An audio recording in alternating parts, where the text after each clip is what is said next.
Pessoal! Hoje, então, nós estamos no dia 12 da nossa leitura bíblica com base no livro Uma Vida com Propósitos e a gente vai continuar conversando sobre desenvolver a nossa amizade com Deus.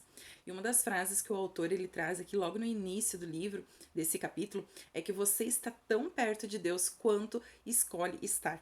O nosso modo de se relacionar com Deus é a mesma maneira que a gente se relaciona com um amigo.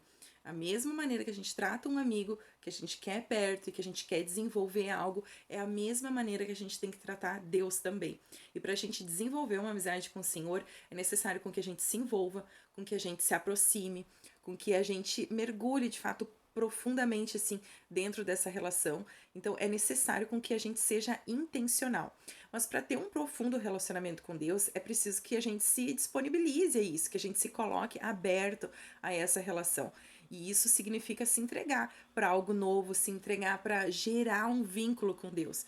E no nosso último vídeo, a gente viu duas maneiras da gente desenvolver o nosso relacionamento com Deus, de desenvolver a nossa amizade. E hoje a gente vai ver mais 4.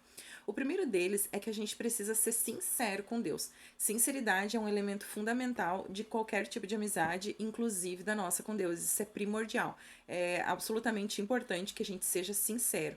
E sincero, assim, na questão das nossas falhas, dos nossos sentimentos. Deus, ele não espera com que nós sejamos perfeitos, mas sim para com que a gente seja honesta com ele. E quando a gente olha os amigos de Deus, os amigos que ele teve em toda o decorrer da Bíblia, que a Bíblia nos traz, nenhum deles era perfeito, até porque se perfeição fosse um dos pré-requisitos, quase ninguém ia poder ser amigo de Deus. Mas essas pessoas, elas tinham algo diferente. Elas tinham um coração aberto para com Deus. Elas tinham um coração que elas colocavam diante do Senhor e elas não eram totalmente transparentes. E muitas dessas vezes, o que essas pessoas estavam fazendo? Elas estavam reclamando, elas estavam criticando, acusando ou discutindo com o próprio Criador. E, assim, no que o autor traz no livro, e eu particularmente também tenho essa opinião, a gente não vê assim, ó, Deus ficando aborrecido com essas pessoas, ficando aborrecido com a fraqueza delas. Mas sim, a gente vê muito pelo contrário, Deus sendo muito compreensivo. Que nem, por exemplo, quando Abraão ele começa a questionar a Deus sobre a destruição de Sodoma. Abraão, na verdade, ele importuna Deus, ele fica ali, né, incomodando Deus sobre o que seria necessário para poupar aquela cidade. E Deus, ele foi muito paciente, ele respondeu a Abraão com toda a paciência. E também a gente vê Deus sendo paciente com Davi. Davi em diversas vezes trouxe para Deus assim acusações de injustiça, de traição, de abandono. Nós podemos ver também Jó, ele expressou toda a sua dor, toda a sua amargura diante de toda aquela provação que Jó estava passando na sua vida.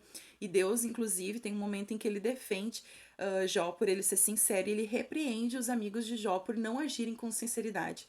E um exemplo assim, ó, maravilhoso e lindo que o autor traz no livro é de uma amizade muito sincera, é a amizade de Moisés com Deus. Deus ele demonstrou assim para Moisés que ele estava muito triste, indignado com a desobediência de Israel, e ele disse para Moisés que ele manteria a promessa de dar a terra prometida, mas que ele não daria mais nenhum passo no deserto junto com o povo. E Deus disse a Moisés como se sentia. E Moisés, ele dá uma resposta para Deus, assim, realmente de um amigo sincero.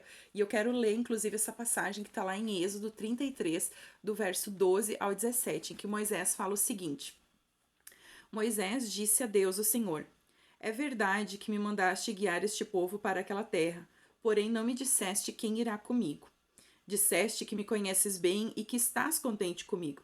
Agora, se isso é assim mesmo, fala-me dos teus planos para que eu possa te servir e continuar a te agradar. Lembra que escolheste essa nação para ser tua. E Deus disse: Eu irei com você e lhe darei a vitória. Então Moisés respondeu: Se não fores com o teu povo, não me faças sair desse lugar. Como é que os outros povos poderão saber que estás contente com o teu povo e comigo se não fores conosco? A tua presença é que mostrará que somos diferentes dos outros da terra.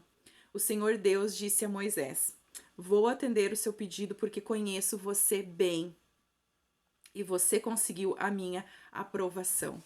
Nossa, gente, esse relato aqui, esse diálogo de Moisés com Deus é extremamente lindo e a gente vê assim o quanto que Moisés, ele realmente colocou o coração dele para fora. Olha, se é assim mesmo, então tu tem que vir comigo, não faz eu sair daqui sem a tua presença junto da gente. Então, eu quero que você imagine se fosse você a ter esse tipo de diálogo com Deus. Será que Deus seria paciente e amoroso com você? Com certeza sim. Sem dúvida nenhuma, Deus, ele é paciente conosco. E a verdadeira amizade, ela se dá com transparência. Para algumas pessoas, esse diálogo de Moisés pode parecer que foi uma audácia de Moisés, mas Deus não viu assim. Deus viu como uma conversa com muita sinceridade. E quem sabe você, assim, hoje precisa confessar a Deus, precisa colocar para Ele que você tem sentido raiva, que você tem sentido um ressentimento oculto, algo que está escondido lá dentro do seu coração em relação a algumas coisas da sua vida, em relação inclusive à sua relação com Deus, a sua decepção, quando muitas vezes a gente quer muito alguma coisa e às vezes o que a gente quer, inclusive é algo bíblico, é uma promessa de Deus para a nossa vida, mas não vem no tempo que a gente gostaria, sim, vem no tempo de Deus, e às vezes a gente fica chateado. Mas e por que não colocar essas nossas angústias para fora? Por que não colocar que muitas vezes a gente não tá legal, que a gente tá triste? Isso não significa que a gente não confie em Deus ou que a gente não reconheça o senhorio de Deus na nossa vida. Não é isso. Muitas pessoas não querem reclamar alguma coisa para Deus porque pensam assim: ah, se eu falar isso para Deus, Deus vai pensar que eu não tenho Ele como meu Senhor, como dono da minha vida. Mas não é isso. Isso é só mostrar que você é humano. E guardar isso para você, guardar dentro de você toda essa amargura, só faz com que aumente e coloque ainda mais barreiras na sua amizade com Deus. Quantas pessoas a gente vê que estão firmes na fé e começam a pensar assim: será que Deus realmente é bom? Por que Ele deixou eu passar por essa situação? Por que eu tô passando por essa doença, por essa traição, por esse abandono? A questão é que a gente pode sentir todas essas coisas. Só que a gente tem que levar para Deus isso. Eu lembro de tantas vezes já que aconteceram coisas comigo e que eu fiquei realmente assim muito chateada com Deus. E eu lembro de várias vezes colocar para Deus: Deus, estou chateada contigo. Não gostei disso. Mas claro que Deus, isso não significa que Deus não é o meu Senhor, entende? Não sei se está fazendo sentido para vocês. Só que isso significa que eu sou um ser humano e que eu posso sim colocar para Deus o que eu sinto em relação à nossa relação. Isso não vai fazer com que ele me amaldiçoe, não, pelo contrário, ele vai me mostrar os caminhos dele. O quanto que ele tá certo, o quanto que ele sabe o que é melhor para mim. Então eu quero te encorajar, você realmente abrir o seu coração para Deus e falar o que você pensa, falar as suas angústias e revelar isso que você realmente sente dentro de você. E quando a gente coloca isso para fora, coloca isso principalmente para Deus, isso vai trazendo cura para o nosso coração. Quando a gente olha para o livro de Salmos, por exemplo, a gente pode ver várias confissões emocionadas, assim, de tanto de Davi como de outros compositores, e percebendo que é assim que Deus quer com que a gente seja vulnerável, sem reter absolutamente nada. E a segunda maneira que o autor traz no livro da gente desenvolver uma amizade com ele é de optar por obedecer pela fé. Essa aí é bem difícil, né? Porque a gente gosta de fazer. É muito fácil a gente obedecer a Deus quando aquela ordem de Deus, quando aquela instrução de Deus nos agrada, quando não é algo difícil pra gente. Mas é muito mais difícil a gente obedecer a Deus quando a gente não tá muito afim de obedecer. E toda vez que a gente confia em Deus e na sua sabedoria, a gente faz exatamente aquilo com que Ele nos diz para fazer, mesmo que a gente não compreenda nada, a nossa amizade com Deus vai se aprofundando. A obediência, ela é uma característica da nossa amizade com Deus. A gente normalmente não traz, né, para dentro de uma amizade essa questão da obediência. A gente normalmente tem como, eu vou obedecer ao meu chefe, vou obedecer aos meus pais. Mas a gente não leva essa questão da obediência para dentro da amizade, só que aqui, né, dentro do que o autor está trazendo no livro, a obediência faz sim parte da nossa amizade com Deus. A nossa obediência a Deus não é porque a gente tem medo ou porque é uma imposição do Senhor, mas sim porque a gente ama Ele e a gente confia nele. A gente sabe que Ele sim é que sabe o que é melhor para nós, porque nós queremos que seguir Jesus por gratidão, né, por todo o sacrifício que Ele fez na cruz por nós, nos dando acesso ao Pai. A gente nem merecia, gente. A gente não merecia absolutamente nada. E Jesus foi lá, ele se doou completamente, conquistou a vitória por nós. E assim a gente pode sim ser amigo de Deus. E essa obediência ao Senhor não vai nos tornar mais fracos, mas sim, pelo contrário, vai nos tornar mais fortes. Lembra que agora, eu acho que foi ontem ou anteontem, num dos vídeos eu falei sobre a gente se render. E quando a gente obedece a Deus, a gente não tá perdendo, a gente, muito pelo contrário, tá ganhando. E a terceira maneira da gente desenvolver a nossa amizade com Deus é valorizar aquilo que Deus valoriza. Quando a gente tem uma amizade bem bacana, a gente se importa com o que a pessoa pensa, certo? A gente se importa com os sentimentos dela, a gente se importa com a opinião dela, a gente valoriza aquilo que ela também valoriza. A amizade é afinidade. Então, aqui também a gente vai dar valor para aquilo que é importante para Deus. E aí a gente vai aprofundar ainda mais a nossa amizade. Então, quando você ver algo, né, que entristece o coração de Deus, você automaticamente também vai ficar triste.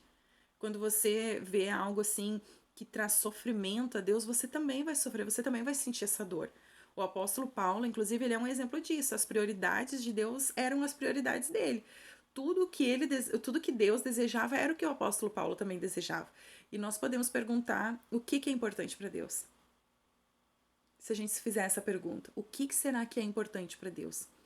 E o autor ele traz no livro que a coisa mais importante para Deus é a redenção do seu povo. Ele quer com que todos os filhos deles que estão perdidos sejam encontrados. E esse é o motivo de Jesus ter vindo. Esse é o motivo de Jesus ter cumprido com o seu propósito de se sacrificar em favor de nós. E a segunda coisa mais importante é que seus filhos comuniquem a boa nova do Evangelho. É que os seus filhos comuniquem às outras pessoas aquela alegria que está dentro do seu coração. Então, se você não tem interesse por pessoas, se você não gosta de conversar com pessoas, não gosta de falar de Jesus para as pessoas, você não pode ser um amigo de Deus. Porque os amigos de Deus falam dele para outros amigos. E por último, para desenvolver uma amizade com Deus, é necessário desejar ardentemente de todo o nosso coração ser amigo dele. A gente precisa desejar ele mais do que qualquer outra coisa. Inclusive, esse é o primeiro mandamento, da gente amar a Deus acima de todas as coisas. Os salmos, eles estão cheios de desejo. A gente vê Davi de uma maneira muito apaixonada, ansiando por conhecer cada vez mais de Deus. Ele ansiava pelo Senhor. A verdade é, a frase que o autor traz assim no livro, no início desse capítulo, é que a gente está tão perto de Deus quanto a gente decide estar. A amizade com Deus, ela é uma escolha, ela não é uma coisa que vai acontecer assim do nada. A gente tem que escolher desenvolver uma amizade com Deus, sermos intencionais. Você deseja ter uma amizade com Deus? Você realmente quer o Senhor mais do que qualquer outra coisa?